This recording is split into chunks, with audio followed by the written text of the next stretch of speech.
Eguerdion, eta mila esker etortzeagatik, es un gusto para mí volver a estar presente en estas jornadas que sirven para reencontrarse con mucha gente interesante y sobre todo con muy buenos amigos. Muchísimas gracias como siempre a la Fundación, a la querida Nati, a toda la familia, al querido Eduardo, por eso, reiterar la confianza en esta oportunidad que siempre constituyen estas jornadas de echar una mirada hacia atrás, hacia lo peor de nuestra tragedia colectiva, pero siempre proyectando no solo la posibilidad, sino la certeza de que en lo peor también somos capaces de extraer o hemos sido capaces de extraer lo mejor de la libertad, de la democracia y de la convivencia.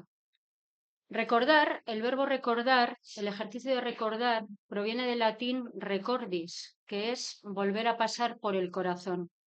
Es difícil echar la mirada hacia atrás, volver a pasar los recuerdos de aquel año 2000 por el corazón y no afrontar una avalancha de imágenes, de sensaciones, de sentimientos, de pensamientos, de vértigos y de muchas angustias, de una manera que al menos en mi caso sigue aún muy vivida un cuarto de siglo después. Ese volver a pasar por el corazón y también por la cabeza devuelve ecos de un año durísimo, en el que se hizo de noche de un modo fúnebre y en el que la violencia con la que ETA volvió a matar dejó en estado terminal la confianza en que alguna de sus declaraciones de tregua acabara siendo verídica, por fortuna lo fue, alguna vez. Y en la que creo que como sociedad tocamos fondo, que nuestro músculo ético se destensó hacia casi deshilacharse por completo con la descorazonadora división política y social en la manifestación convocada para repudiar precisamente el asesinato de Fernando Buesa.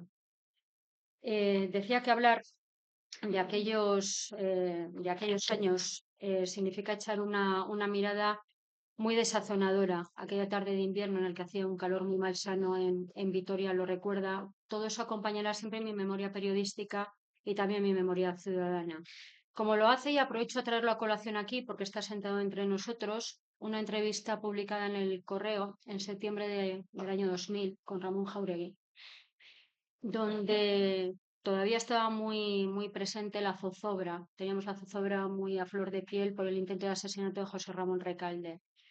No tuve que apelar demasiado a la memoria vino a buscarme, como en tantas otras ocasiones, porque esa entrevista además la tengo muy presente también, muy viva en el recuerdo, porque le titulamos su título político, era la época en la que la confrontación política también marcaba aquel año tan descorazonador, pero en el que yo creo que el latido de fondo era una confesión que hacía Ramón, eh, es un entrecomillado literal. Han matado a muchos amigos míos. Nunca he tenido miedo personal a morir, pero siento que el círculo se estrecha. Lo digo sinceramente, nunca me había sentido tan cerca del círculo de la diana. En aquel círculo viciado, la violencia nos emponzoñaba y esa ponzoña nos impedía entregarnos más colectivamente, más comprometidamente a lo que era lo vital realmente entonces. La denuncia y el combate de ese terror que estrechaba el cerco hasta casi ahogarla a nuestra convivencia. El año 2000 fue muy excepcional porque lo fue la brutalidad con la que ETA volvió a matar. Pero creo que adquiere toda su dimensión si lo contemplamos con el ciclo histórico previo y posterior.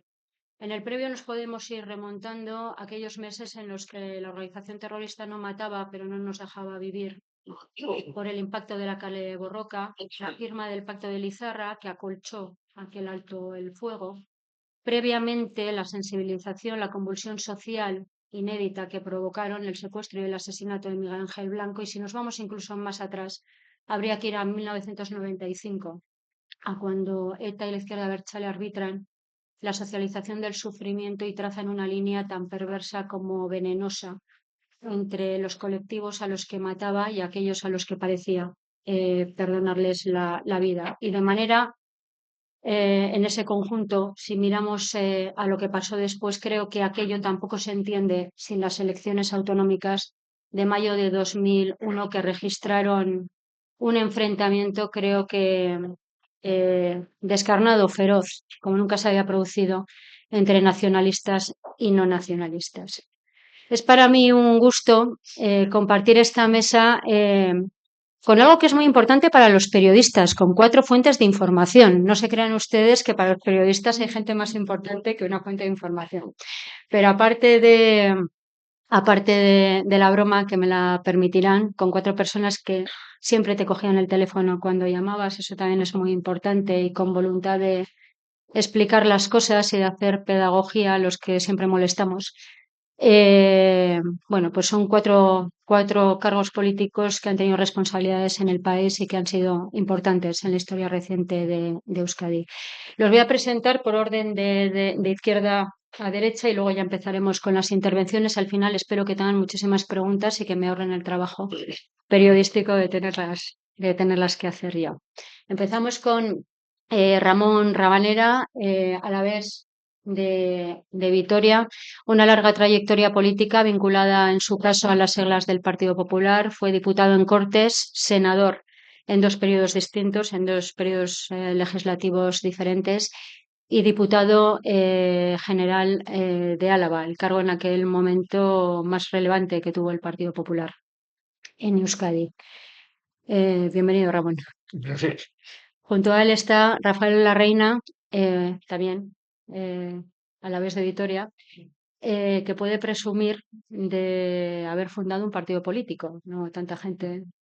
No tanta gente. Fueron unas circunstancias, me dirás tú, No que un sé si es poco bueno. convulsas, pero bueno, formó, digamos, formó parte del núcleo fundador de Eusko Alkartasuna, luego desempeñó durante muchos años distintos cargos orgánicos. Empezó como secretario de comunicación, pero luego fue secretario de organización, coordinador institucional.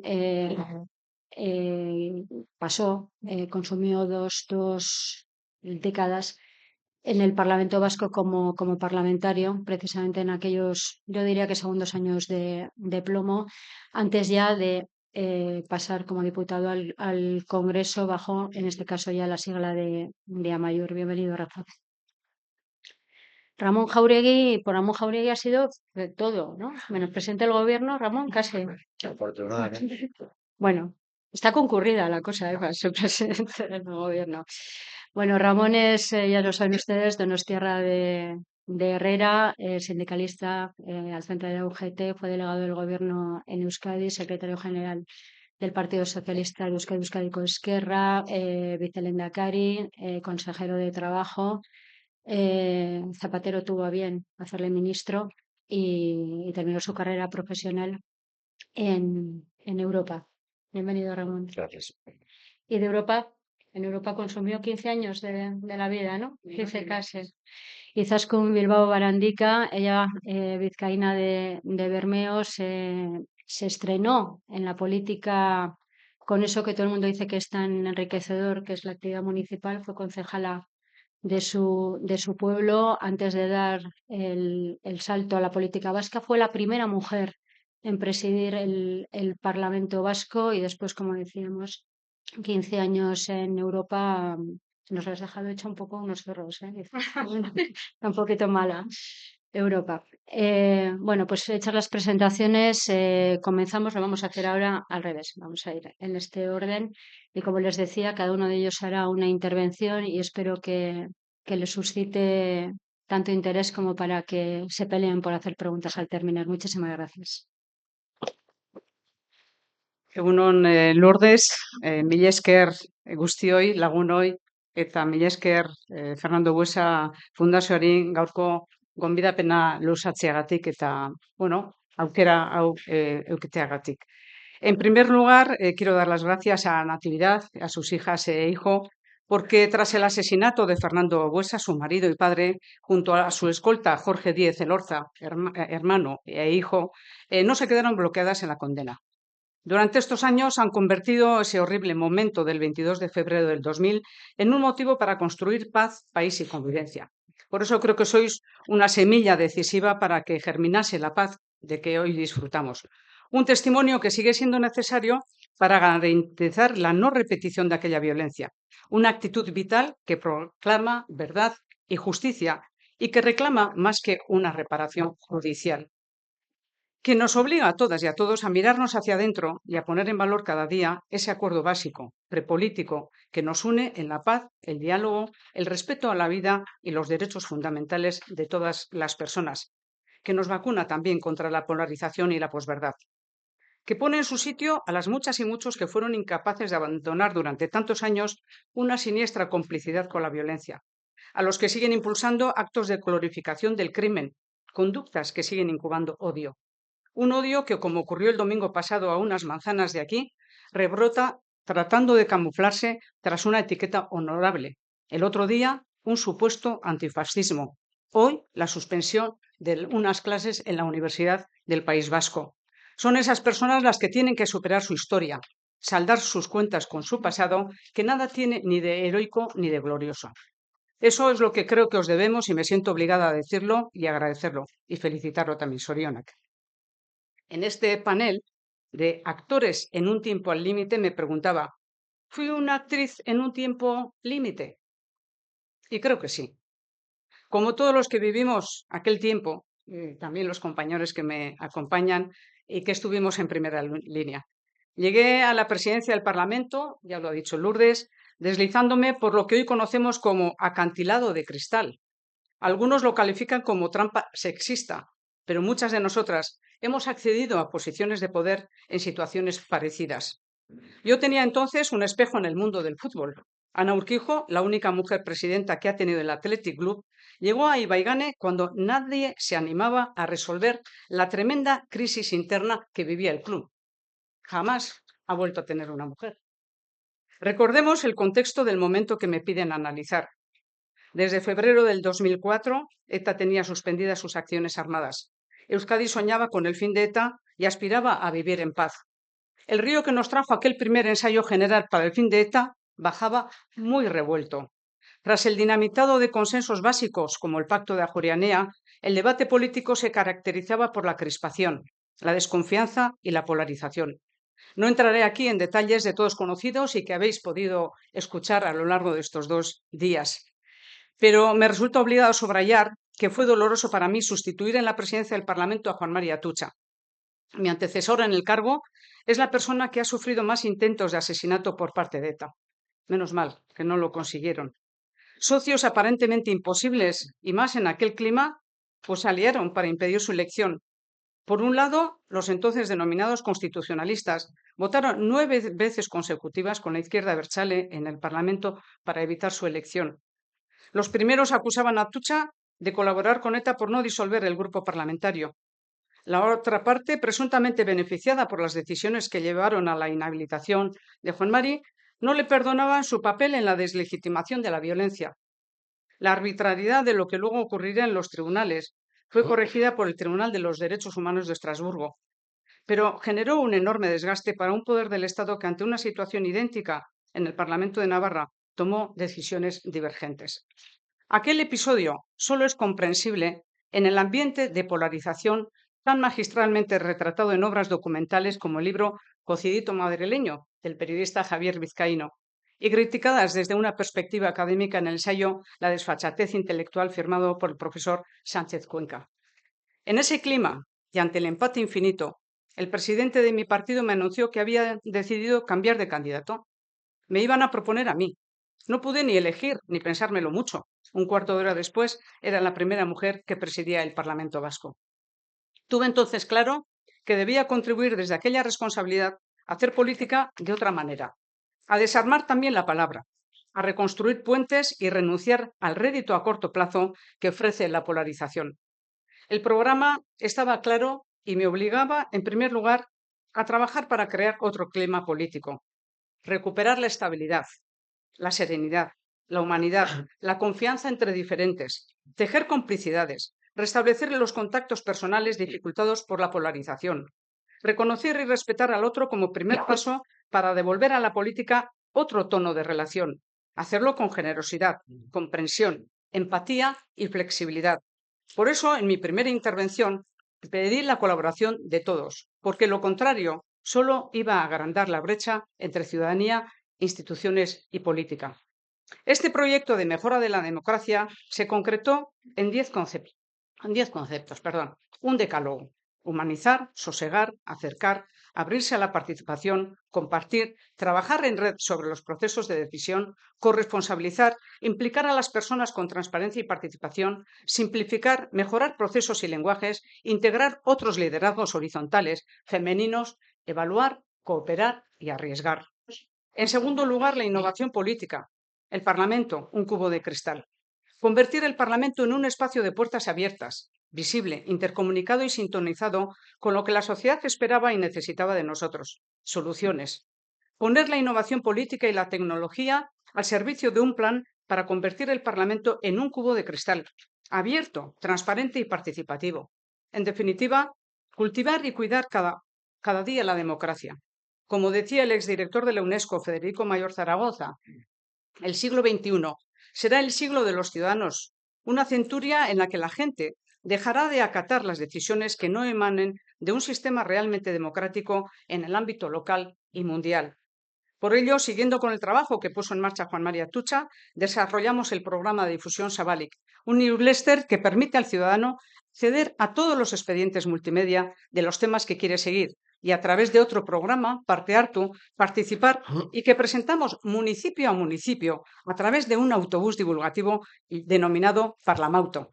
Este proyecto recibió un premio en el Foro Internacional de Democracia Electrónica en Issy-les-Moulineaux, en París. Fuimos invitados por las Naciones Unidas a presentar el proyecto de transparencia y participación ciudadana, así como los diferentes parlamentos nacionales autonómicos a través de la CALRE. En tercer lugar, la empatía al poder. Además, sentí la obligación de proyectar desde mi primer día en el cargo esta forma de hacer para ejecutar los acuerdos de la Comisión Especial sobre Víctimas y el informe final aprobado el 18 de febrero de 2005. Sentían lejanía y debíamos hacer todo en cuanto estuviera en nuestras manos para reparar esa percepción. Por su parte, el Gobierno vasco estaba organizando un gran encuentro de víctimas en el Cursal de Donosti. Por eso traté de proyectar esta forma de hacer sobre los dos mandatos que recibimos de la ponencia. Uno, la instalación de un memorial monumento en la sede del Parlamento que rindiese homenaje a las víctimas. Y, en segundo lugar, la organización de una exposición itinerante que llamamos Víctimas Víctimak, Gauerdiko Ipar Orratza. La instalación de la escultura pretendía convertir el recuerdo de las víctimas en una seña de identidad de la institución que representa a todas y todos los vascos. En aquel contexto, cualquier palabra o expresión o el tono utilizado, así como un nombre, podía ser motivo de discusión y discrepancia política. Por ello, quizá mi paso por el Departamento de Cultura del Gobierno vasco, siendo consejero Joseba Arregui, consejero de Cultura, me animó a profundizar en las posibilidades expresivas de las artes plásticas y gestionar el proceso en femenino. El arte habla, perdura, denuncia, interpela. Por eso, la escultura que hoy preside la entrada del Parlamento vasco es de la prestigiosa artista vasca Cristina Iglesias. Gauerdiko Ipar Orratza, nuestra brújula de medianoche, que se obstina en recordarnos que nuestro norte, la base de nuestra convivencia, son los derechos fundamentales, la paz y la no violencia. Víctimas Víctimak. La organización de la exposición se guió por el diálogo abierto con todas las asociaciones de víctimas de todo el Estado y un uso disruptivo de la plástica para animar a la reflexión, a la empatía y a la denuncia con recursos que no podían dejar a nadie indiferente. Fotos aportadas por las víctimas, encastradas en la estética Modigliani, con mensajes de denuncia, emulando una obra del Museo Guggenheim, la escultura Democracia del grupo madrileño El Perro, el crudo volumen de las mantas doradas que cubren a las víctimas en el lugar del atentado, la imagen misma de la desolación que sucede a un atentado y que incita a mirar debajo, y preguntaba: ¿y si fueras tú? Afortunadamente, esta escultura, desde hace unos meses y gracias al gran trabajo de Florencio Domínguez, se encuentra en el Memorial de Víctimas del Terrorismo. El trabajo nos llevó casi 2 años. Recorrí con discreción todas las asociaciones de víctimas del Estado con un mensaje: eran nuestras víctimas y debíamos construir algo entre todos y todas. Me recibieron con los brazos abiertos y, tras casi 20 meses de trabajo y con la inestimable colaboración de la comisaria de la exposición, Susana Iturriez, inauguramos la muestra en el Parlamento. Luego recorrió distintos parlamentos autonómicos, el Senado, el Parlamento Europeo en Bruselas y el Consejo de Europa en Estrasburgo. Aprendí mucho sobre el dolor y la muerte, sobre sentimientos que deberían unirnos a todas y todos, sobre la grandeza de la condición humana. Todo lo que me enseñaron, sus propuestas y el contacto permanente más allá de la presidencia me sirvieron para incorporar sus propuestas en la primera directiva de víctimas del terrorismo de la Unión Europea, siendo eurodiputada. En abril del 2008 inauguramos la escultura y en junio la exposición. Volvieron los atentados. ETA asesina en marzo a Isaías Carrasco, socialista en Arrasate. En mayo al guardia civil Manuel Piñuel, por llevar el uniforme que llevaba. Gauérdico y Parro Racha acogió el primer homenaje a un guardia civil en el Parlamento Vasco. En diciembre mataron a Ignacio Uría por participar en las obras del tren de alta velocidad. Jamás olvidaré cuánto sufrimiento estéril. Hijos e hijas, madres, esposas, hermanos, amigos, ejemplos de grandeza y criterio. Y en aquel tiempo de pensamiento único, María Victoria, la esposa de Manuel Piñuel, recordando tras perder a su marido que los vascos eran una cosa y ETA era otra cosa diferente. Liderar en femenino. Siempre pensé que otro activo que podía añadir a la situación era liderar en femenino sin complejos. No me quería parecer a nadie. Era la ruptura de un estereotipo del político. Soy una mujer pequeña, delgada, entonces joven. Decenas de anécdotas certifican lo que, sorprendía aquella situación. Decía, qué delgadita, ¿no? Qué pequeña, ¿no? Y digo, siga, que a mí realmente no me importa, ¿no? Y la imagen era, ¿cómo puede llevar tanto peso en una institución una cosa mujer con estas características? Pero no estaba dispuesta a renunciar a lo que era. Vengo de una familia en la que las mujeres han trabajado en contacto con la mar. Me transmitieron que lo que hacemos y como lo hacemos es valioso. Me animaron a no olvidar lo que soy, una mujer de mar. Y siempre tuve claras mis convicciones, mis valores y la seguridad de que era posible construir las cosas de otra manera, con sinceridad, honestidad, trabajo, discreción, respeto y con más inteligencia emocional. Gracias a la Ley de Igualdad de Mujeres y Hombres también, aprobada en Euskadi de manera pionera el año 2005, presidía un Parlamento con más mujeres que hombres. Y en aquel momento me llamaron del Parlamento Europeo preguntándome cómo lo habíamos hecho. Aislando. Las presidentas de las Juntas Generales de los 3 territorios eran mujeres y, por lo tanto, estábamos en mejores condiciones para avanzar hacia esa igualdad tan cuestionada por algunos en los tiempos actuales. Un movimiento que debe implicar también a los hombres en un camino en el que tienen mucho que ganar. No es solo una cuestión de derechos fundamentales. Hay que añadir que es también una cuestión de competitividad. Era la primera vez que coincidíamos 5 presidentas de parlamentos autonómicos. Promovimos la Declaración de Salamanca a favor de la igualdad con un acto emocionante que fue el inicio de otras colaboraciones a lo largo de todo el Estado español.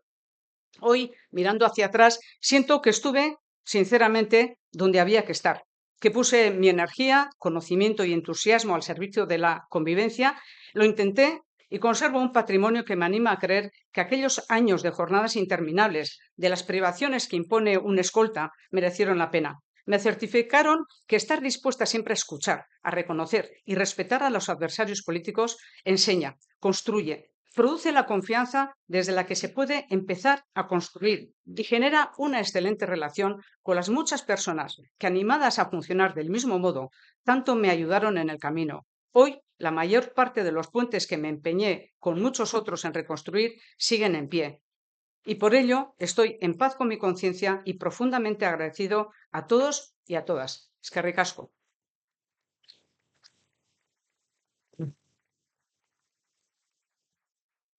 Y he conseguido, por eso he leído, los 15 minutos, Sí, porque si señor. no hubiera sido imposible. Clavada. Muy bien, hola, Egunon Guztioi, buenos días. En primer lugar, quiero agradeceros a la Fundación Fernando Buesa que me hayáis invitado a este acto, que para mí es muy entrañable y que además me ha permitido una reflexión, recordatorio de todo aquello. Y especialmente es un honor poder hablar delante de Nati, de Marta, de Sara y de todos ustedes. También para mí es un placer estar al lado de Izaskun, con quien he compartido Parlamento Europeo muchos años, y con Rafa y con Ramón, mi tocayo. Hemos vivido momentos dramáticos en los años del terror, porque hemos sufrido muchas veces el dolor de la muerte. Pero ninguno de los cientos de atentados que han marcado nuestra vida tuvieron la importancia política, el significado estratégico que acompañó el asesinato de Fernando Buesa y de su escolta Jorge Díez. Ninguno nos separó tanto del PNV. Ninguno destrozó tanto nuestro sistema institucional. Nunca, como aquel febrero trágico del año 2000, la política vasca estuvo más enfangada y rota en su larga lucha por la paz. Lo mío van a ser unos recuerdos y unos análisis también, pero también algunos sentimientos de todo este periodo. Una de las cosas que me parece más importante explicar es que, como bien es sabido, la ofensiva terrorista del año 2000 era, como en otras ocasiones, una estrategia de ETA que buscaba una negociación en mejor posición política, como en otras ocasiones lo pretendieron con atentados muy conocidos que no hace falta recordar. Pero aquella ofensiva terrorista venía motivada por una acción previa que para mí es la más significativa de lo que merece análisis en este momento, que es la ruptura del Pacto de Ajuria Enea. Yo creo que es muy importante explicar por qué se produjo esta ruptura, partiendo de la base, en parte lo ha dicho Luis esta mañana, de que el Pacto de Ajuria Enea para mí significó un punto de inflexión extraordinariamente importante en la lucha por la paz o en el camino de la paz. Ciertamente aquel año 88 se produjo un punto de inflexión definitivo y creo que ahí se inició de verdad el inicio del fin. Es verdad que luego duró mucho, pero las coordenadas, los parámetros en los que se situó el proceso de paz en Euskadi tuvieron otros componentes que el Pacto de Ajuria Enea estableció. Por eso creo que hay que entender que ETA buscó la ruptura del pacto. Esta me parece una circunstancia fundamental, porque el pacto implicaba, como ya también se ha dicho, uno, la unidad de todas las fuerzas democráticas vascas contra el terrorismo. Esto era y ha sido siempre fundamental. Y dos, otorgaba al nacionalismo vasco y al Lehendakari, en el caso del Pacto de Ajuria Enea, al Lehendakari Ardanza, el liderazgo en la deslegitimación política del terrorismo y de la violencia. Y esto era fundamental.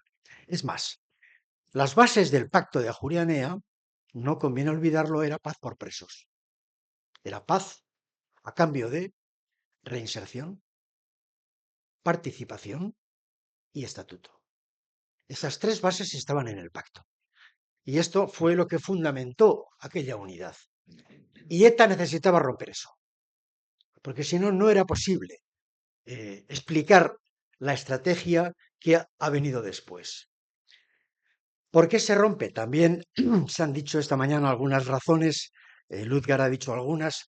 Yo lo sintetizaría como en 4 grandes bloques de razones, ¿no? La primera es la que se produce a raíz del atentado, secuestro y atentado contra Miguel Ángel Blanco, porque no hay que olvidar que en aquel verano del 97 surge por primera vez un pueblo vasco iracundo. Es la primera vez que el pueblo vasco sale a la calle abiertamente a decirles hijos de puta, así, a querer quemar las sedes de Batasuna, literalmente. Fue un verano, fue una reacción brutal que nunca habíamos tenido. Pero en aquella protesta había también un trasfondo de reproche al nacionalismo vasco. Y esto molestaba mucho ya. Hacía más incómodo. También se ha dicho esta mañana la permanencia del Pacto de Ajuria Enea para PNV y para EA. Yo he vivido esos años, en fin, con Rafa en muchas ocasiones, en aquellas reuniones que eran, digamos, polémicas, pero construían una unidad fantástica, ¿no? Y aquello empezó a resultar incómodo. No acababa el terrorismo, Oldartzen, y entonces este reproche social que surge en julio del 2020, de 1997 empieza a preocupar al nacionalismo vasco. Si aquella posición dentro de aquel bloque era lo mejor para ellos. Esto ocurre paralelamente al nacimiento de toda una teoría interna dentro del Partido Nacionalista Vasco, que es la famosa tesis Eguíbar Ollora, que ya habían expresado, lo ha dicho Luzger en su libro, proponiendo al nacionalismo vasco otra manera de afrontar el final. Siempre sobre la base, permitidme que lo diga con toda honestidad, sobre la base de un deseo sincero de paz por parte de los nacionalistas vascos, de unos y de otros. Esto era evidente, pero en mi opinión equivocada.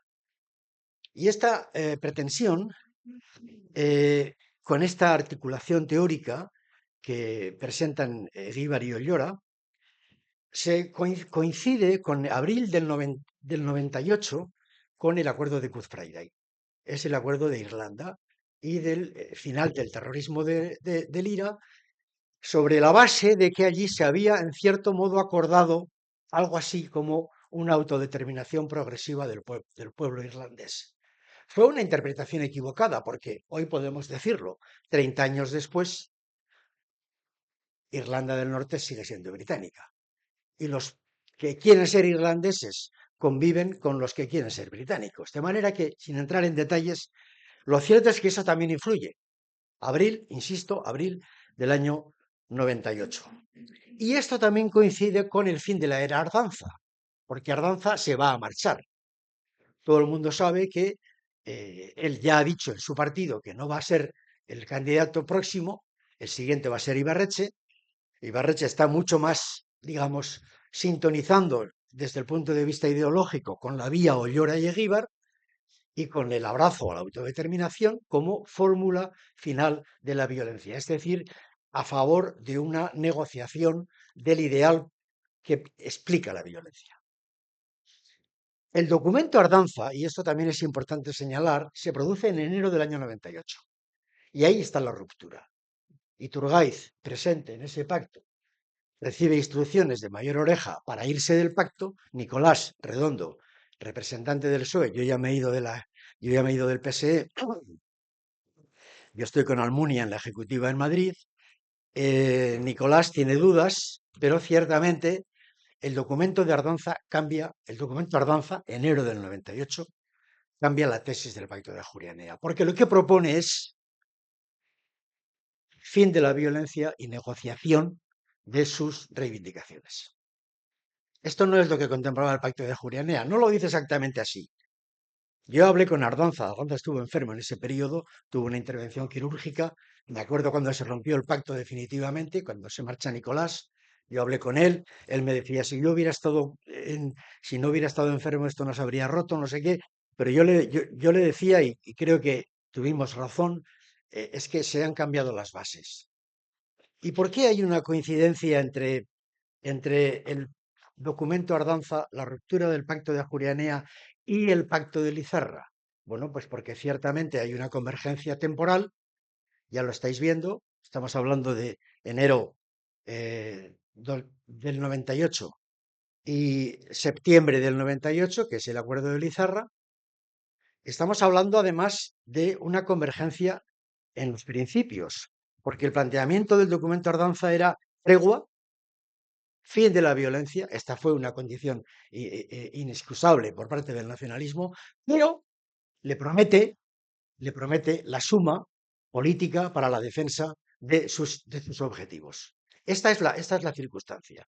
Y esto es diferente de lo que se había planteado en Ajuria Enea, que era, repito, paz por presos, reinserción, participación política y profundización autonómica en el Estatuto de Autogobierno. No se entraba en negociación política, que se negaba explícitamente. Aquí no, aquí hay un cambio.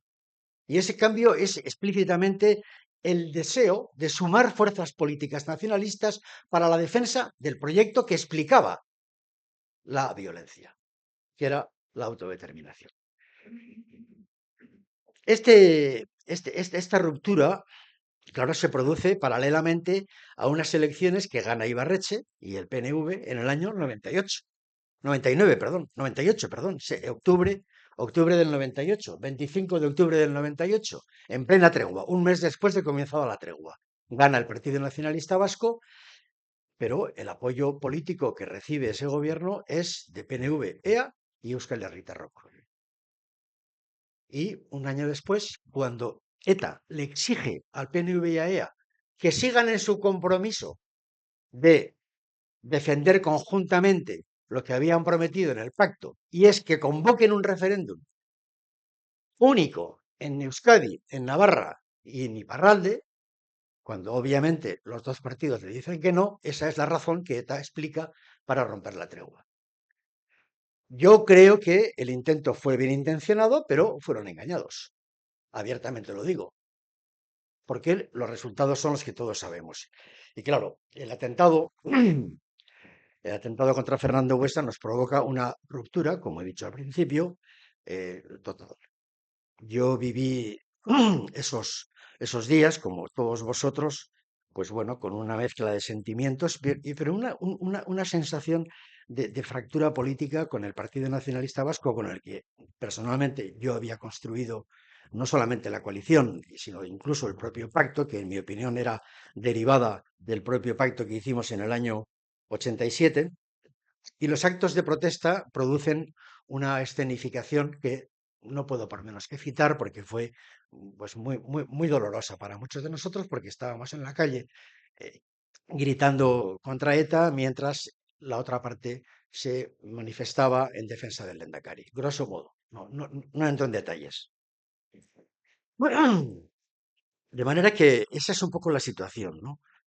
La ofensiva terrorista tenía obviamente un objetivo. Y hemos pasado un poco de largo sobre la idea de que en esta ocasión eran solo líderes políticos, más allá de otras personalidades, pero no hay que olvidar que ETA nos declara literalmente a los dirigentes o a los militantes del Partido Popular y del Partido Socialista enemigos del pueblo vasco. Nos denomina literalmente así y dice que somos un obstáculo para el objetivo de la liberación nacional. Y a partir de ahí empezaron a matarnos. eh, las escenas de todo ese periodo, yo creo que objetivamente hay que recordarlas, porque sinceramente creo que forman parte también de nuestra historia.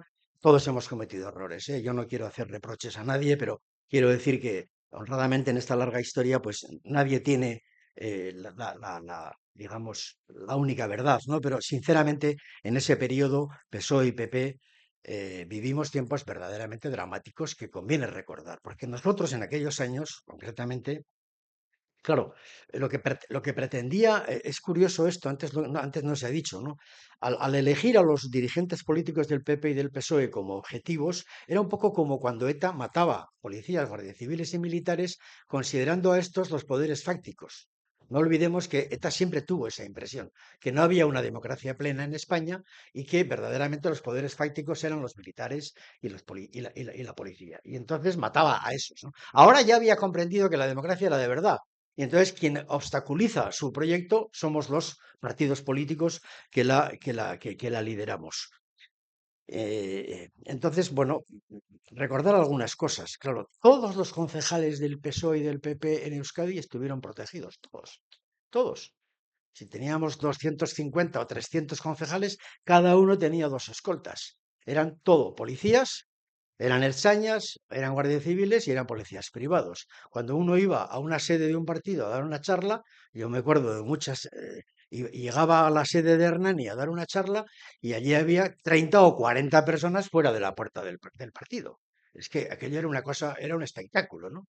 Tuvimos que buscar cambios de domicilio muy frecuentes. Cambiábamos de domicilio a la gente para que no estuvieran en el peligro de que su domicilio acabara siendo atacado. Tuvimos que buscar vacaciones pagadas en Andalucía, en cantidad de sitios, para los diferentes representantes públicos que los mandábamos para descansar a otros sitios, ¿no? Blindamos ventanas y balcones. En fin, en lo personal, antes ha dicho Lourdes que esa entrevista yo no me acuerdo de lo del círculo, pero efectivamente yo también en las Navidades del 2001, aquí está Isabel Martínez que contó la entrevista que contó luego en el País esa información. A mí me intentaron asesinar en la sociedad gastronómica en la que mi familia celebraba las Navidades. Se confundieron de día, afortunadamente, pero un día me llamó la Archancha y me dijo, hemos detenido a un comando que fue a matarte el día 31. Bueno, en fin, ¿cómo hemos vivido esos días, no? Yo creo que no hace falta regodearse, a mí nunca me ha gustado regodearme en esto, pero sí creo que conviene que tengamos en cuenta que qué carácter tuvo esa ofensiva. Y ahora una referencia muy rápida a algo que también se ha comentado esta mañana, que es digamos, los cambios políticos, ¿no? Zapatero gana en el mes de abril del año 2000, las elecciones internas en el PSOE. Yo estoy con Alfredo Pérez Rubalcaba y yo somos de los que no le hemos apoyado y entonces estamos un poco marginados y estamos en el Congreso constantemente. Pero Alfredo está constantemente hablando con José Luis porque José Luis obviamente está sufriendo todos los atentados de esos días, desde el abril hasta todo el verano, Juan Mari Jáuregui, Recalde, etcétera, Ernest Lluch, tal, y en esos meses Alfredo y yo hablamos muchísimo, todos los días, horas y horas, y él está hablando a las noches con Zapatero. Y presentan un pacto a Aznar y le proponen el Pacto de las Libertades que se firma en diciembre del año 2000. Casualmente, Nicolás Redondo dimite, me parece que en enero o febrero del 2001, y a mí me nombran presidente de la gestora del PSOE otra vez, o del PSE, mejor dicho, y me toca ir a una reunión del Pacto de Ajuriane, del Pacto por las Libertades con Mayor Oreja y con Alfredo, en el mes de, me parece que era marzo o abril del año 2001. Y allí Mayor Oreja nos dice que quiere legalizar a Batasuna. Y cuento esto porque para mí fue una cosa tremenda, porque yo he vivido toda mi vida bajo el esquema ideológico de que teníamos razón la democracia para decirle a ETA que abandonase la violencia e hiciera política, puesto que efectivamente podía hacerla. Pero para eso era necesario dejar que su brazo político, y todos sabíamos que su brazo político era el que era, pudiera estar legalizado.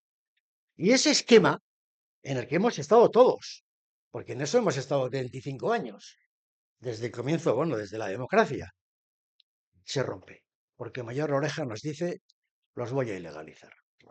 Y yo literalmente me quedo asustado. Yo le decía a Alfredo, no puede ser, no puede ser, en la reunión, ¿no? Obviamente me equivoqué, porque tenía razón.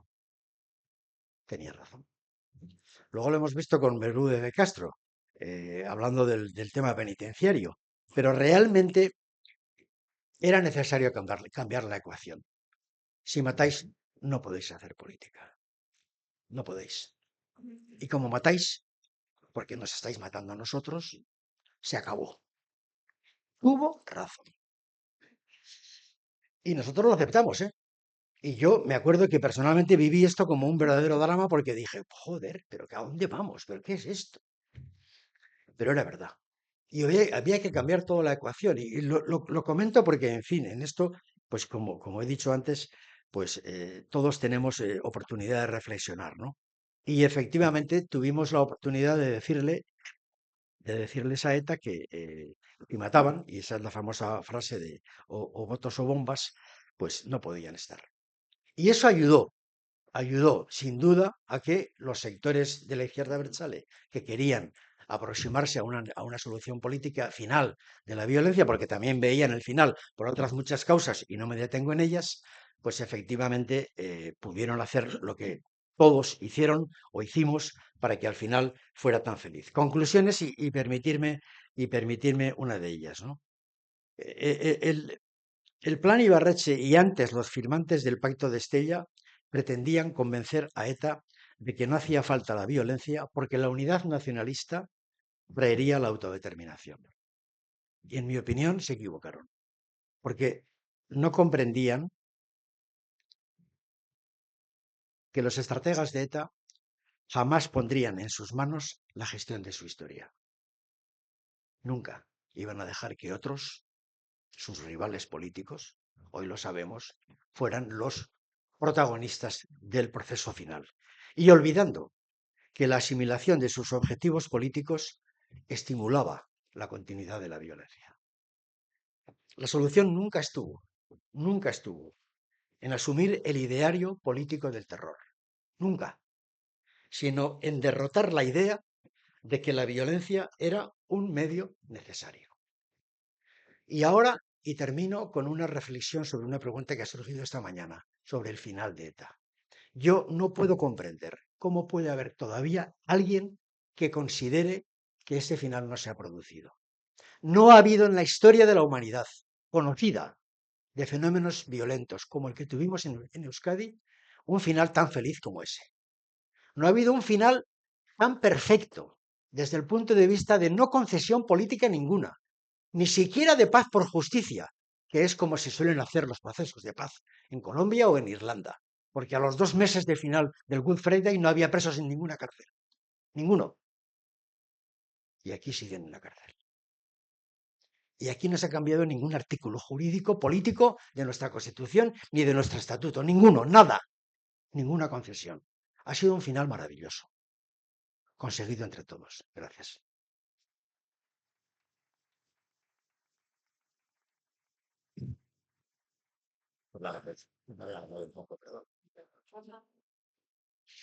Vale, bueno, señor Riasco, muchas gracias. En primer lugar, a la Fundación Fernando Buesa por dar esta oportunidad, ¿no? Y también a todos los asistentes, ¿no? Y digo, dar esta oportunidad de facilitar la escucha. Yo creo que estamos en un momento en el que hay una especie ahora mismo de reto, de lucha, de competición por los relatos, ¿no? Es decir, y con la idea un poco de imponer cada uno su relato.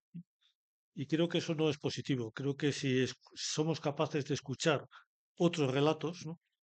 Se abre la posibilidad de lograr un relato pues más inclusivo, más común, más conjunto de todos, ¿no? Y creo que es una labor que está haciendo la Fundación Fernando Buesa, no ahora mismo, sino desde hace tiempo, y creo que hay que agradecer, ¿no? Y creo que es importante eso de escuchar, ¿no? Yo voy a exponer mi relato personal, ¿no? El título era, bueno, pues actores en tiempos terribles, ¿no? Y efectivamente fueron tiempos terribles, ¿no?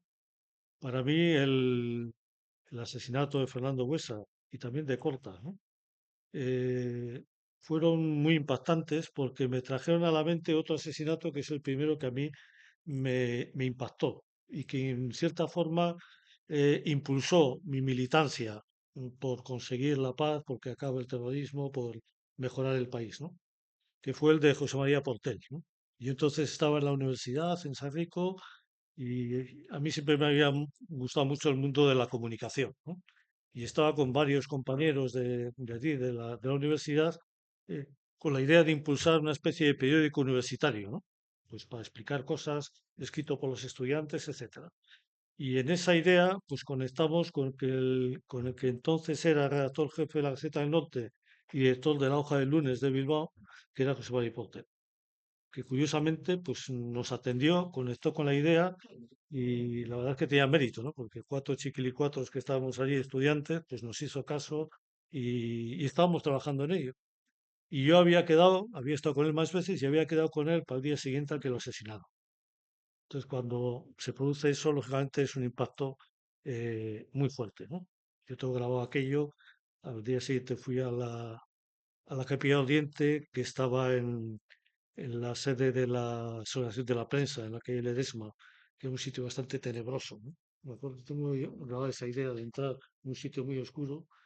Yo iba con un peiku que tenía entonces, azul, con la icurriña bordada en esto, y entré allí y no, era un estudiante, entonces llevaba eso en la universidad ya, ¿no? Entré allí y hubo gente que se puso nerviosa pensando que igual iba a ser una provocación, ¿no? Y entonces Carmen Torre-Pipa, la viuda entonces ya de José Portel, que me conocía y sabía que estaba hablando conmigo, pues bueno, vino, me dio un abrazo y ya se calmó el ambiente allí, ¿no? Pero me refiero que aquel fue un impacto que para mí supuso decir, bueno, yo tengo que hacer algo, ¿no? Y sigue ahí, ¿no? Y el asesinato de Fernando Buesa, pues fue recobrar otra vez ese recuerdo. Estaba yo en el despacho que tenía en el Parlamento Vasco, que también un despacho bastante oscuro, es antes de la reforma que se hizo después, ¿no? Y Se me ha olvidado desde la intervención. sí, y me llamó un amigo mío que estaba con Carlos, con vuestro hijo, en ese mismo momento, ¿no? Que estaba ahí al lado, estaba como a menos de 100 metros, que era la sede del Colegio de Ingenieros, ¿no? Y entonces estaba con el hijo, él mata a mi padre, ¿no? Entonces salieron, vio y me llamó por teléfono diciendo, mata a Fernando Buesa, ¿no? Y en ese momento también tuve una sensación hasta física, me puse hasta malo en aquel despacho oscuro, ¿no?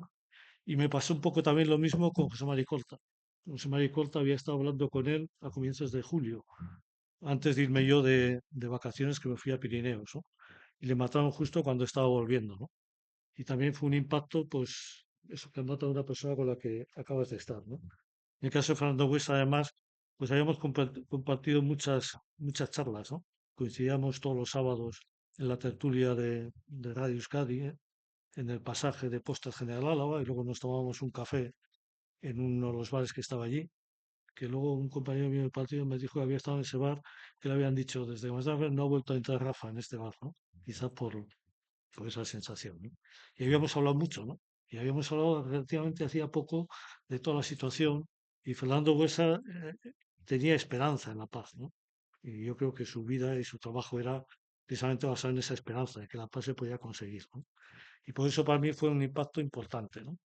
Y desde esa visión personal y de ese relato, yo creo que hay varias cosas que a personas como yo, en mi entorno ideológico, pues nos afectaron bastante en toda esa época, ¿no?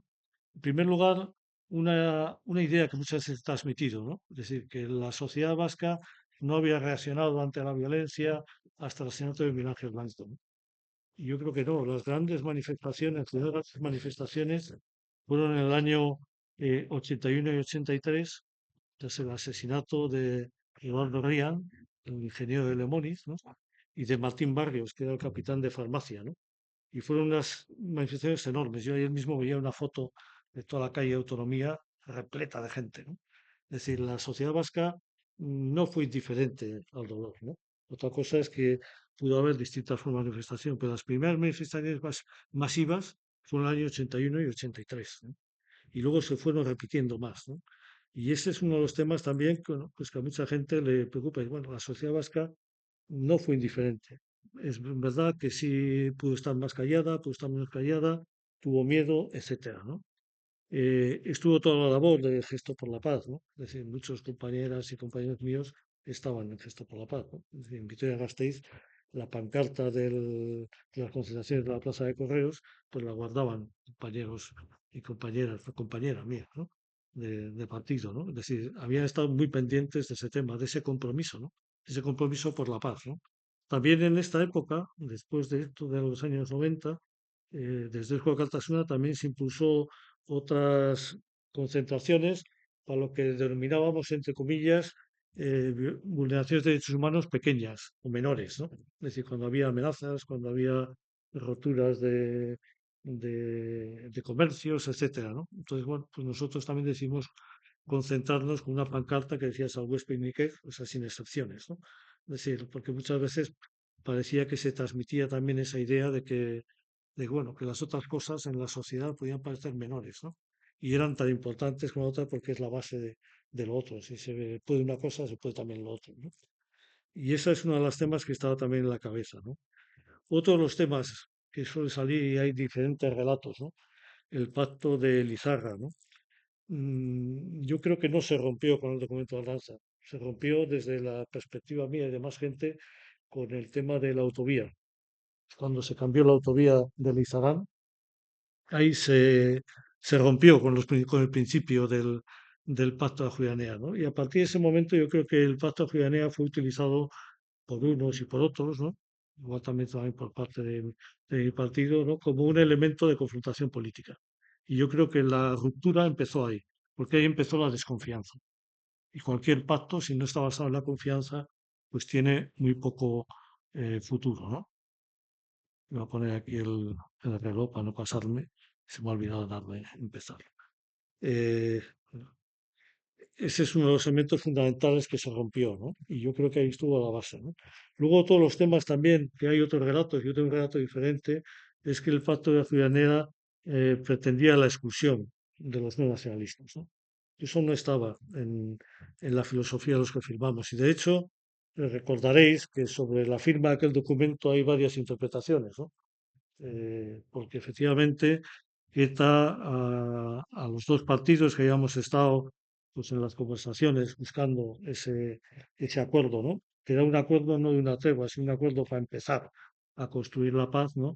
Nos hicieron llegar, ¿no? Un documento con sus sellos para que firmásemos, ¿no? Y ahí, bueno, pues había dos elementos que suscitaban mucha inquietud, ¿no? Y que no estábamos de acuerdo, ¿no?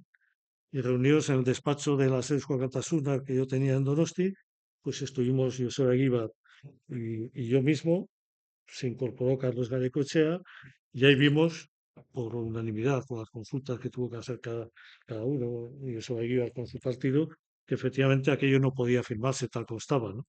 Y pusimos las dos condiciones, ¿no? Había dos temas. Uno, cuando hablaba de que se reservaban la capacidad de habituallamiento, ¿no? Decían, ¿no? Es decir, que eso no entraba dentro de la tregua, ¿no? Entonces ahí nosotros dijimos, ojo, el habituallamiento puede ser, por ejemplo, el impuesto, el pedir dinero a la gente, ¿no? Entonces nosotros incluimos una frase que decía que el habituallamiento excluye, ¿no?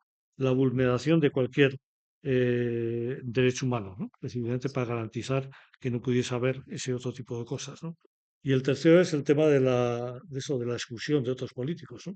Y entonces nosotros decíamos, ¿no? Decir, bueno, que todo eso tenía que estar sometido, ¿no? A las reglas de la democracia y que si las mayorías se podían construir otro tipo de mayorías, pues se podían hacer perfectamente, ¿no? Precisamente para salvaguardar ese principio democrático, ¿no? Ese documento que se retocó, se pusieron esos añadidos, ¿no? En la parte de atrás, ¿no? Y reproducimos con las firmas para que lo devolvimos diciendo que, bueno, si estaban de acuerdo, pues que lo firmasen. Ese documento no volvió, ¿no? Nunca, ¿no? Es más, a raíz de ese momento, pues alguien debió transmitir algún tipo de información y Carlos Garaikoetxea y el partido recibió una carta súper amenazante de ETA, ¿no? Con las máximas amenazas, ¿no? Y ahí se le contestó diciendo, bueno, que aquel, como diciendo que por qué habíamos puesto ese tipo de condiciones, ¿no? Y ahí se les contestó diciendo, bueno, pues que aquellas condiciones eran fundamentales, que si querían las firmasen, y si no, que estábamos dispuestos a seguir hablando para buscar un acuerdo, porque si aquello no había acuerdo, ¿no? Aquello, bueno, pues quedó en esas circunstancias y vino la tregua, ¿no? El porqué de esa tregua también esta mañana se comentaba, ¿no? Que fue un poco por el aislamiento, etcétera, ¿no?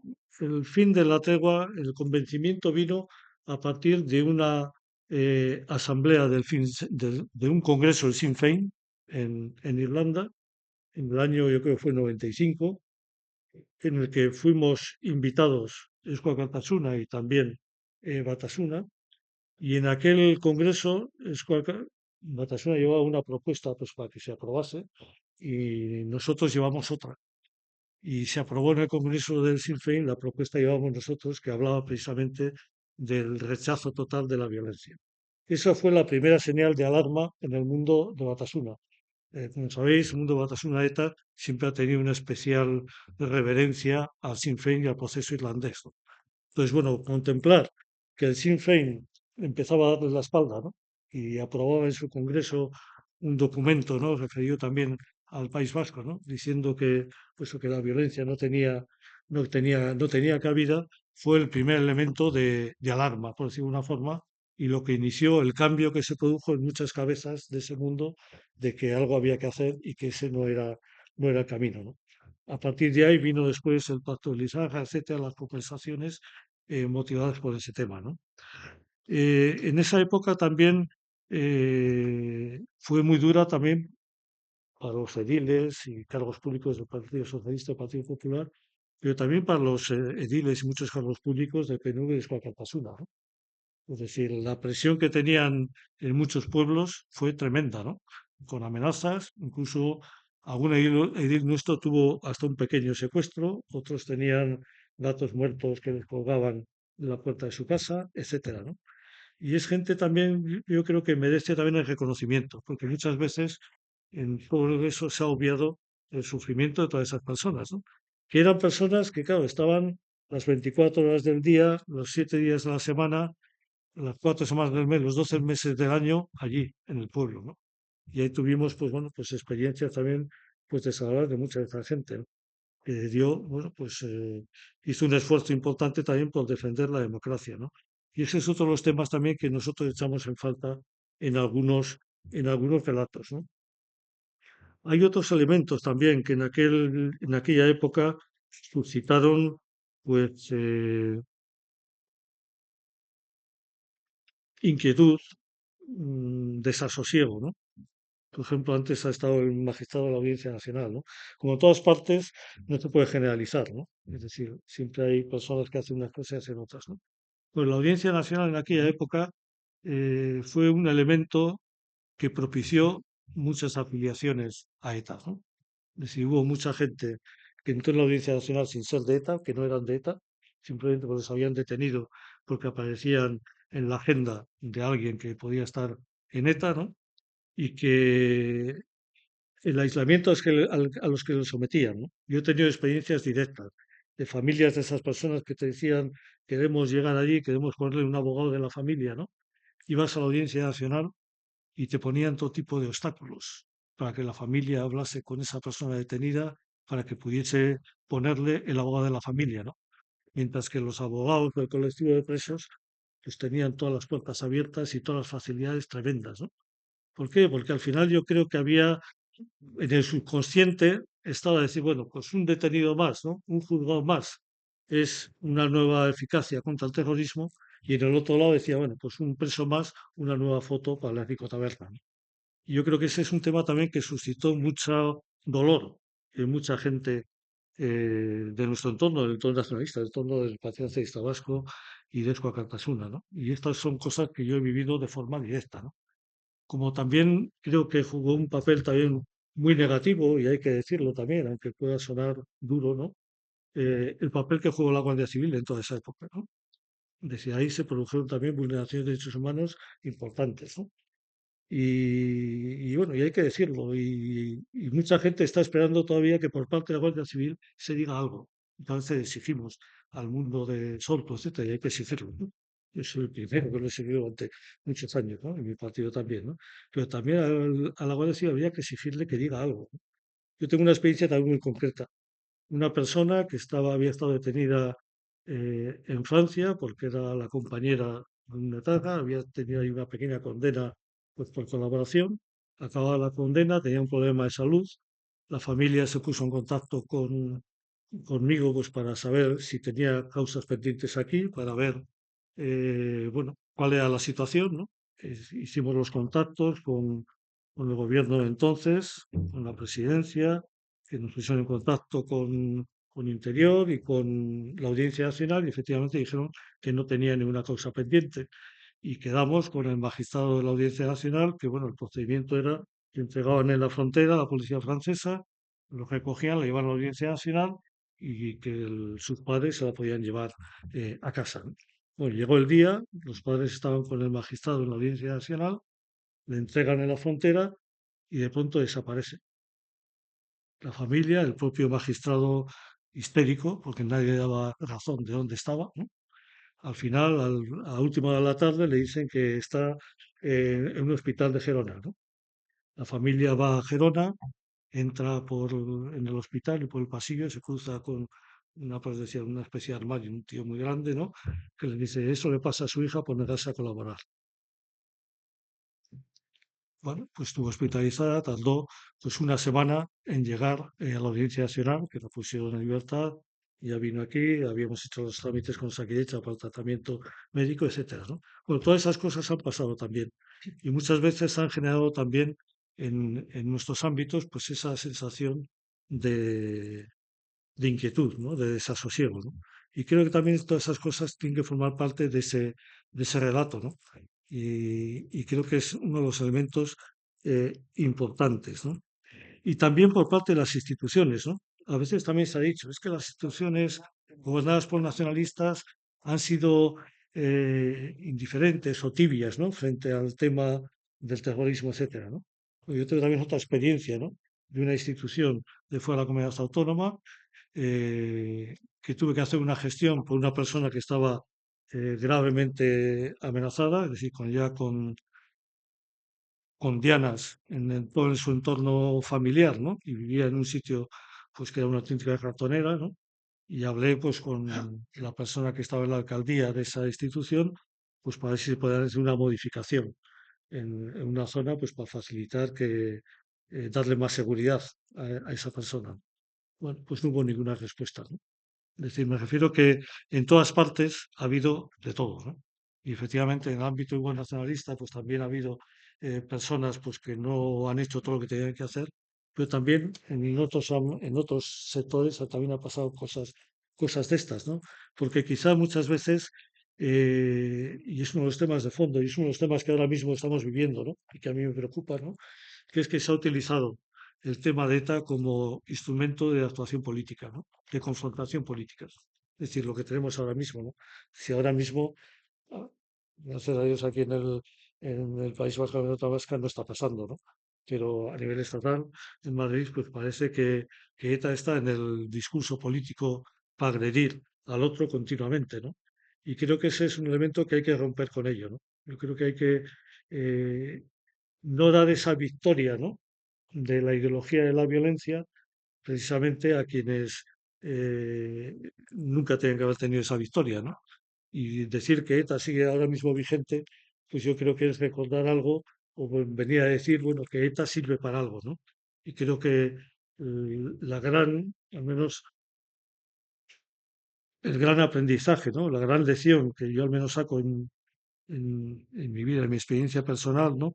Es precisamente eso, es decir, que la violencia, que la vulneración de derechos humanos no sirve para nada, ¿no? No debe servir para nada, ¿no? Solo sirve para generar dolor, ¿no? Y para generar enfrentamiento y para hacer que las sociedades no avancen, ¿no? De forma democrática, de forma pacífica, de forma cívica, ¿no? Y yo creo que ese es uno de los elementos que, por los que hay que avanzar, ¿no?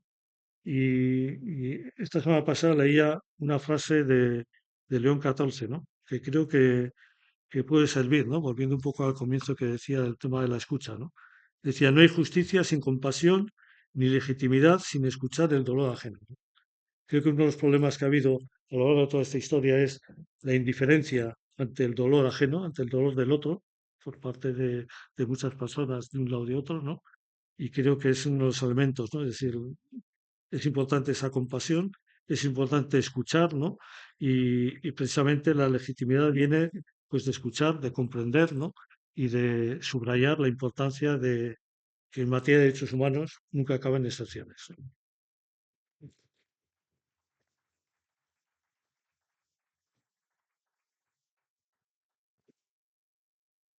Querida Nati, querida familia Buesa, me habéis dado la oportunidad de encontrarme con adversarios políticos con los que tengo eh, cierta amistad. Y además los he encontrado muy bien físicamente, es decir, que aquellos años tan duros parece que no ha significado, bajo el punto de vista personal, en estos tiempos, una vejez prematura. Al contrario, los encuentro en forma y los encuentro físicamente estupendamente. Bueno, yo primero quiero dividir lo que ha sido mi vida política con mi vida personal.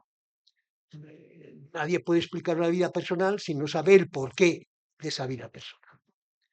A mí me tocó ser presidente del PP, fui desde el año 94 al 2003, época muy difícil, muy complicada. Fui diputado general de Álava del año 1999 al 2007. Se lo tengo que agradecer al Partido Socialista. Me enorgullezco que el Partido Socialista me apoyase en aquellos momentos, especialmente Fernando Buesa, que era el secretario general del Partido Socialista en Álava. Si no, no lo hubiera sido. Y creo que se demostró que en aquellos tiempos, ante la amenaza que había, sobre todo sobre los constitucionalistas, había un deseo de encuentro de autodefensa especialmente, ¿no? Y sobre todo en un territorio que era el territorio más hostil a lo que aquellas especies de mensaje que era el plan Lizarra del 98, posteriormente la postura del Partido Nacionalista Vasco. Álava era la menos domesticada de los tres territorios por el mundo nacionalista.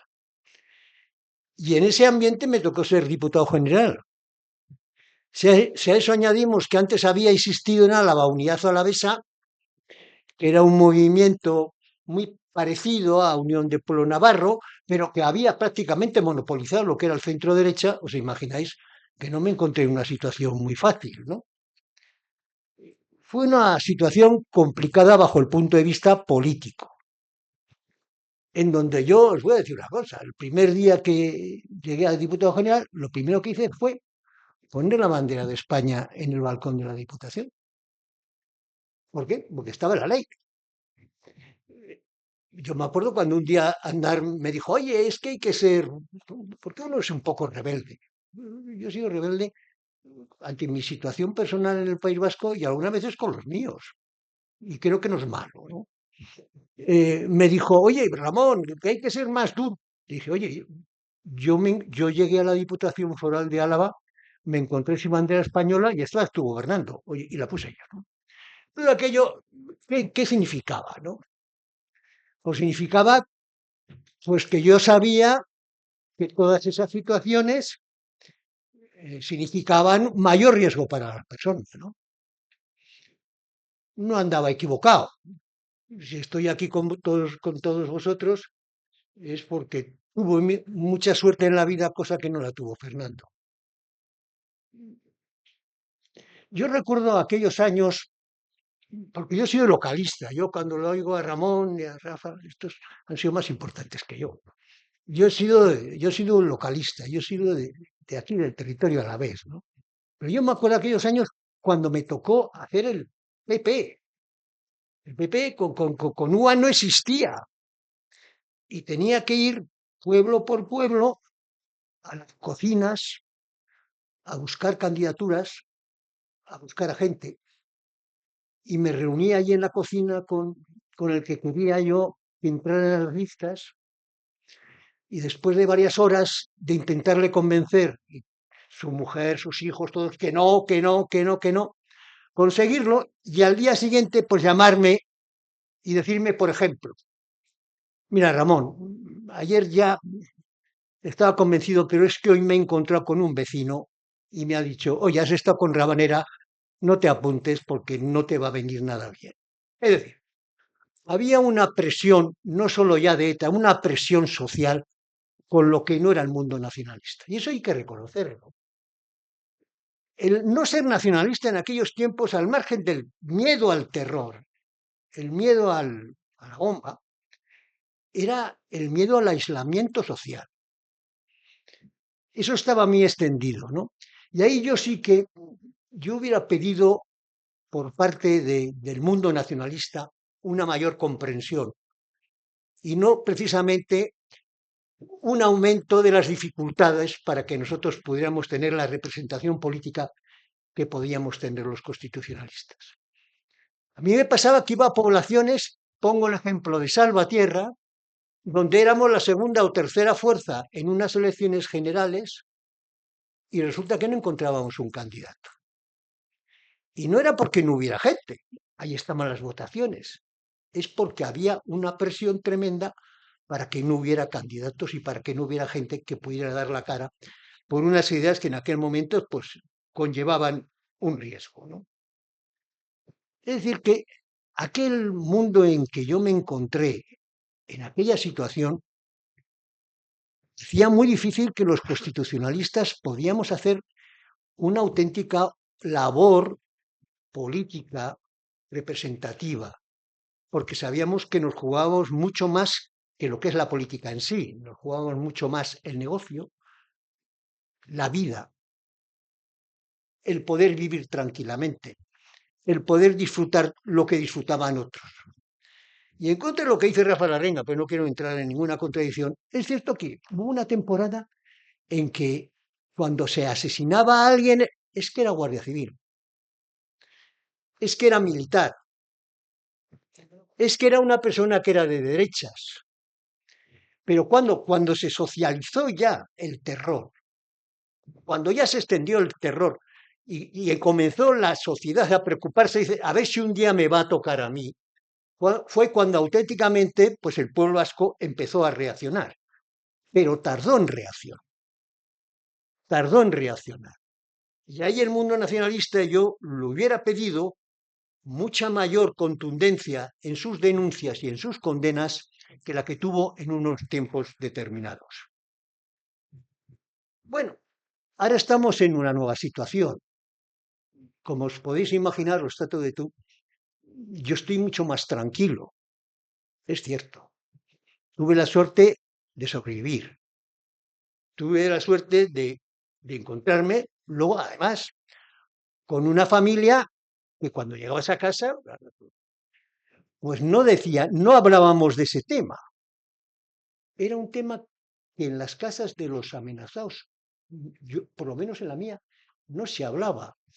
Mis hijos, unos los tuve que trasladar de aquí, podían haber estudiado su carrera aquí, pero temeroso de que les pasase algo, los tuve que trasladar a otros lados.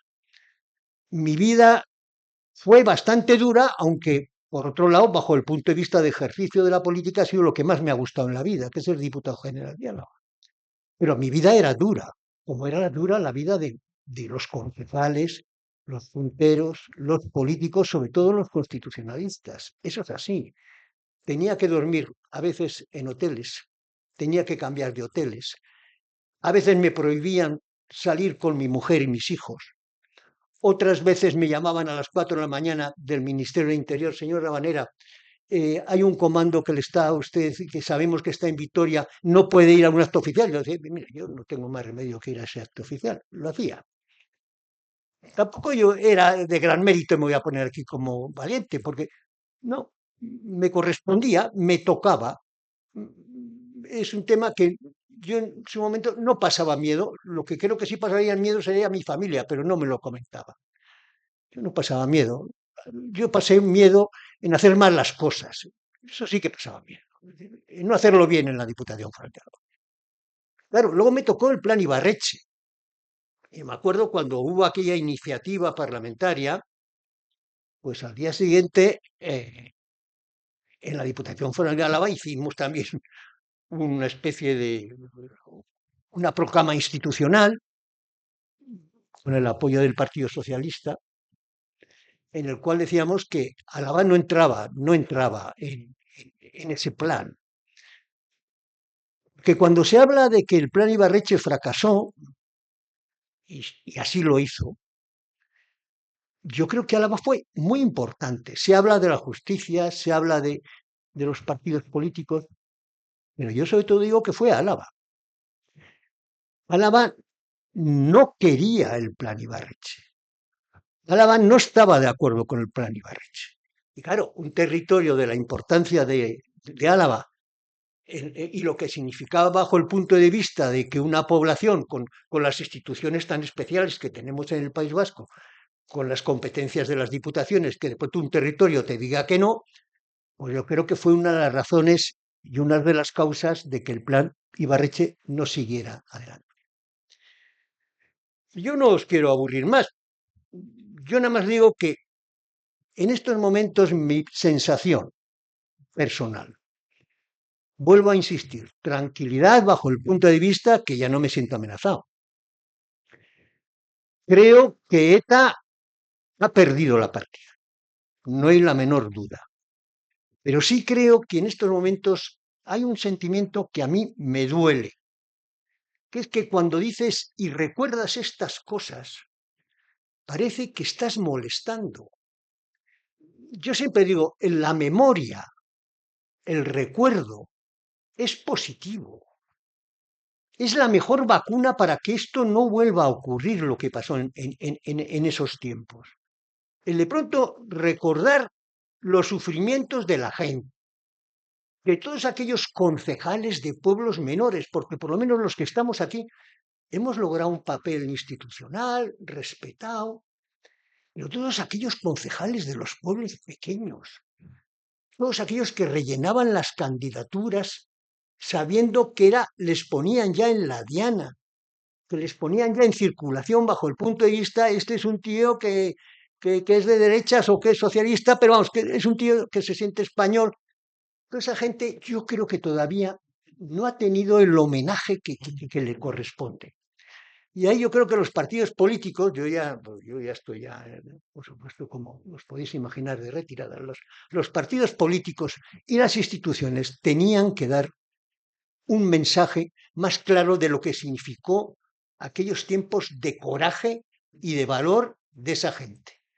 Yo, con dejar este mensaje de hay que agradecer a aquella gente, porque fue la que trajo auténticamente la libertad a este país. Y nada más, no os quiero aburrir más.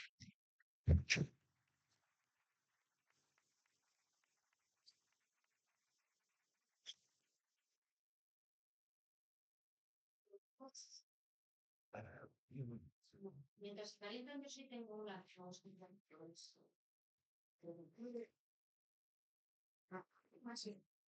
Perdón.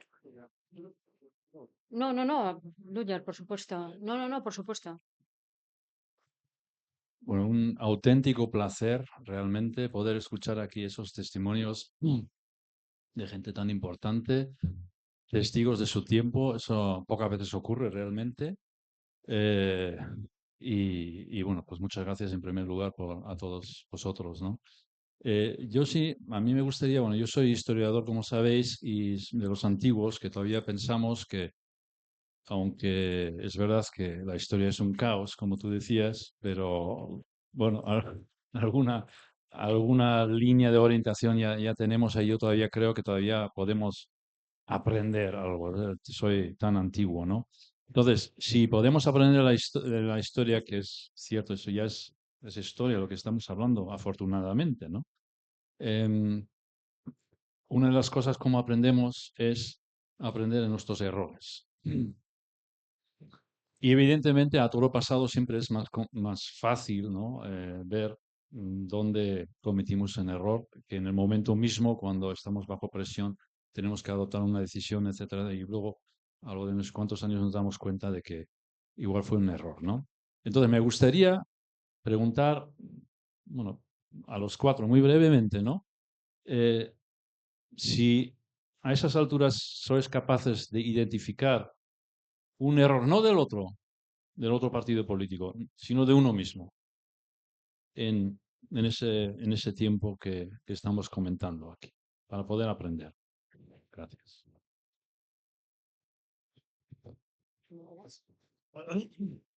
Bueno, yo me he limitado a lo que me habían dicho, a la presidencia y ese momento complicado, ¿no? Pero efectivamente, perdonadme el paréntesis, yo el año 98 estuve con Joseba Arregui, más tarde estuve con Juan María Tucha, estuve en el Parlamento cuando asesinaron a Buesa y luego me tocó lo de la presidencia. Así que he vivido mucha parte de la historia, como aquí también, para centrar un poco el debate, luego, por si hay más preguntas, y hablamos de los cascarrillos y lo que puede interesar a los historiadores, y voy a responder, ¿eh?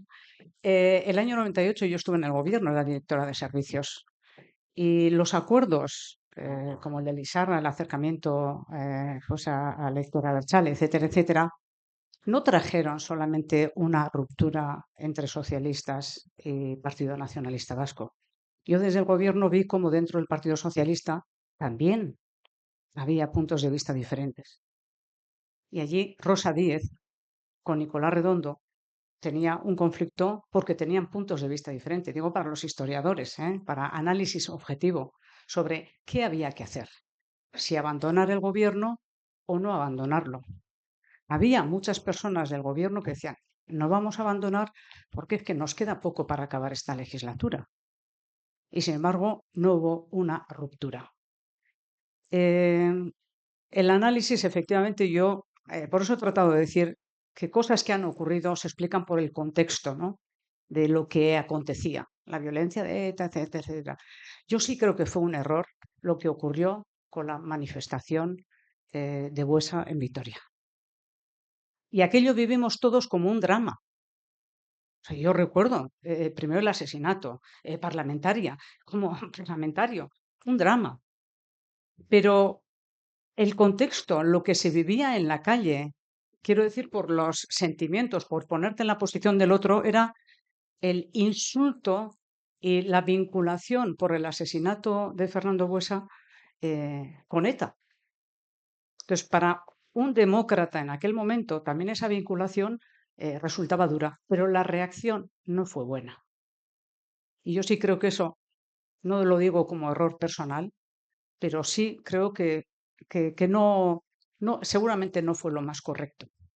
El resto de los intentos, el acuerdo de Lisarra, los pasos posteriores, yo creo que fueron, y estoy de acuerdo con Ramón, un intento quizá ingenuo por tratar de utilizar más herramientas para ver cómo acabábamos con ETA. Tengo que recordar que hace poco estuve repasando algunas actas, ¿no? Por, no sé, curiosidad de vez en cuando.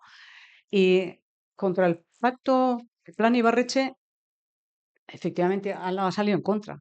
Pero ETA estaba profundamente en contra, porque su argumento era, si esto avanza políticamente, nos quedamos sin espacio. Así que creo que cada uno, desde su perspectiva, lo que esto demuestra es que hay que hablar mucho más, hay que conocer mucho más. En ese momento hay que entender la perspectiva, porque efectivamente, y hay un dato que creo que no se ha mencionado, más allá de la reacción social, yo sí creo que con Miguel Ángel Blanco, la reacción social masiva, la primera vez que se enfrentaron a ir contra las sedes, porque yo fui testigo de uno de esos actos en los que vi que en Bilbao la gente iba contra la sede de Batasuna porque les querían agredir. Dijeron, hasta aquí. Y yo viví eso en el Departamento de Interior. Os podéis imaginar el dolor, pero que a nadie tiene para olvidar tampoco esas dramáticas horas. Pero yo quiero acordarme del 11M también. Yo creo que fue determinante para que ETA también reflexionara sobre qué sentido tiene nuestra violencia, ¿eh? Después de este atentado en el que nos vinculan.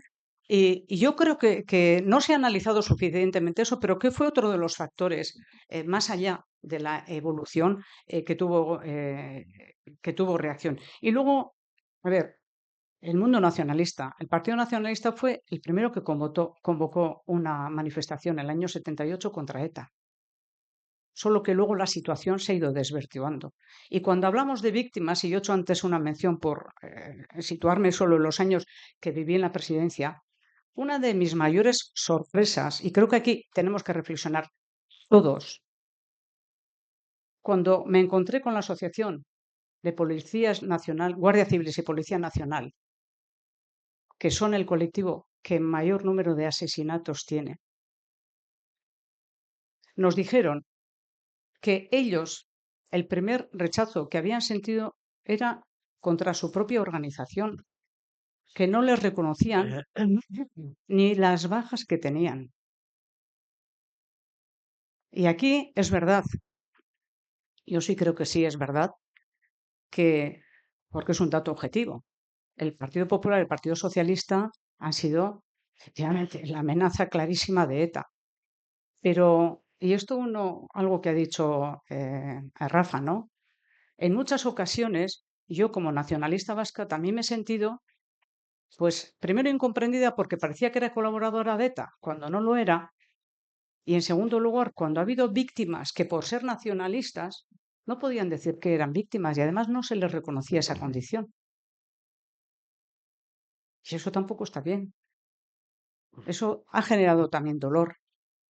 Por concluir, yo creo que, por poner alguna cosa de error de estos claros que creo que mucha gente pues abordaría de otra manera en las cosas, fue aquella manifestación.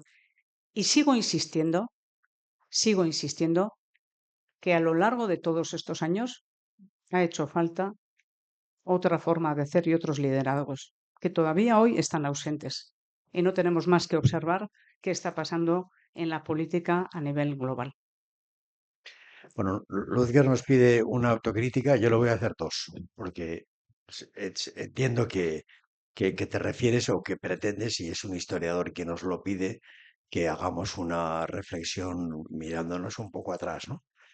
Yo creo que en la España postconstitucional tardamos mucho en someter a las fuerzas de seguridad al Estado de Derecho.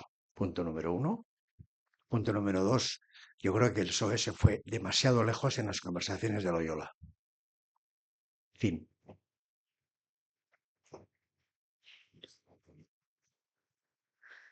Yo quizá el error es el haber ido muy tarde con el tema de hacer frente a la situación de las víctimas. es no es el esto, pero es la realidad. Yo creo que fui la primera persona que dijo que había que hacer en el Parlamento Vasco una comisión de víctimas. En el verano está recogido en El País, salió recogido en mis declaraciones, ¿no? En el verano del 97. Y en la siguiente legislatura se puso en marcha la Comisión de Víctimas del Terrorismo, que fue un elemento muy positivo. Y creo que es un error no haberlo hecho antes. Fue muy positivo, como ha dicho Izaskun, ¿no? Yo tengo también grabada una de las reuniones que tuvimos en Sevilla con las víctimas de un hotel, con las víctimas del terrorismo del ámbito de andaluz, ¿no? Fuimos con mucho miedo a la comisión, pues entonces estaba el tema complicado, el Partido Popular a través de Madrid estaba presionando mucho y el miembro de la comisión del Partido Popular no fue a esa reunión a Sevilla. Y el resto, pues pensábamos que podía ser allí aquello, entre comillas, una encerrona, ¿no? Dado el ambiente político, las declaraciones del gobierno de Aznar en ese momento, etcétera, ¿no? Y nos encontramos con todo lo contrario, ¿no? Nos encontramos con un montón de víctimas, la mayoría de cuerpos y fuerzas de seguridad del Estado, que agradecieron tremendamente, ¿no? Yo recuerdo, y perdone la expresión, pero fue textual, ¿no? Que se levantó un guardia civil mayor que estaba con muleta, por lo cual debía estar herido, que dijo: olé vuestros cojones, porque habéis venido aquí, sois los primeros que habéis venido a escucharnos, ¿no? Entonces yo tengo ese tema de decir, bueno, ¿cómo no fuimos capaces todos de hacerlo antes, ¿no? Porque yo creo que ese es un elemento también importante, ¿no? A la hora de, uno, de abordar la situación de las víctimas que habían sido las grandes olvidadas. Ahí también salió otro testimonio aterrador, ¿no? Una viuda de un guardia civil de un atentado que hubo en Ispaster, que es una especie de encerrona, que murieron varios guardias civiles. Sí. El esto, ¿no? Pues la viuda de una de ellos contó, estaba en aquella reunión y contó, ¿no? Que decía, bueno, pues que eso, que había llegado con el féretro de su marido a Huelva, al cementerio, habían llegado a la tarde, estaba cerrado y le dejaron en la puerta del cementerio, decía, con mi hija en brazos, el féretro de mi marido en el suelo, allí solo sin saber qué hacer. Decía, al día siguiente sí que hubo muchos mandos políticos en el funeral y en esto, dice, ni los vi la víspera ni los he vuelto a ver. Entonces me refiero que aquella comisión fue una gran iniciativa, ¿no? Y fue pionera además en nivel de todo el Estado, ¿no? Y para mí el error es no haberlo hecho antes, ¿no? Yo creo que el grave error que ha cometido el Partido Popular, algunos dirigentes del Partido Popular, ha sido identificar al conjunto del nacionalismo con ETA. Eso ha roto muchos puntos de encuentro y yo creo que esa sensación de algunos dirigentes de involucrar al nacionalismo en su conjunto como colaboradores, como decías, con ETA, yo creo que ha producido un perjuicio, una división y que estamos en las que estamos en estos momentos, las relaciones entre Partido Nacionalista y Partido Popular. Nos queda una. Me la voy a reservar. Esta es privilegio. Aunque el especialista en discursos es el querido Antonio Rivera, hay uno que a mí me estremece singularmente, me parece, creo que uno de los más, sí, uno de los más memorables que seguramente se han pronunciado, que es el que, salvando todas las distancias, esto lo digo de saque, el que pronunció Angela Merkel en Auschwitz en el aniversario, en uno de los aniversarios de la liberación del campo. Creo recordar que fue por la liberación del campo.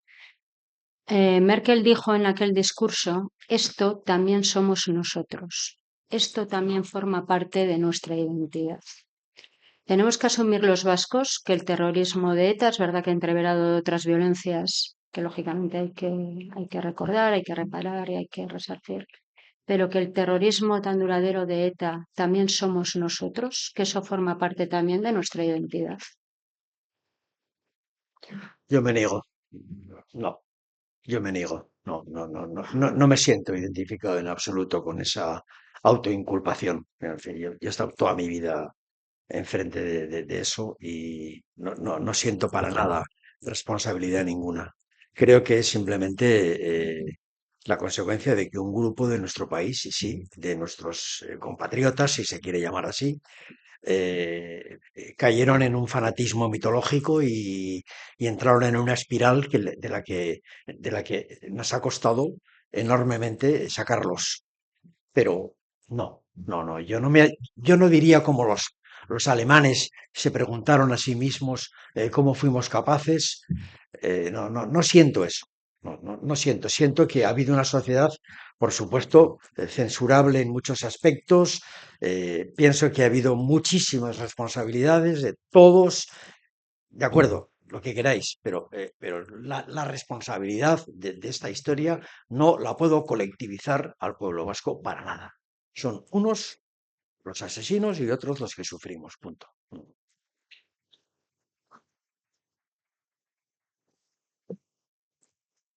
Sí, yo comparto también ese planteamiento, ¿no? Yo creo que lo que decía al principio, es decir, la sociedad vasca ha podido tener errores, lo podía haber hecho mejor o peor. Yo siempre he estado en contra de la violencia, ¿no?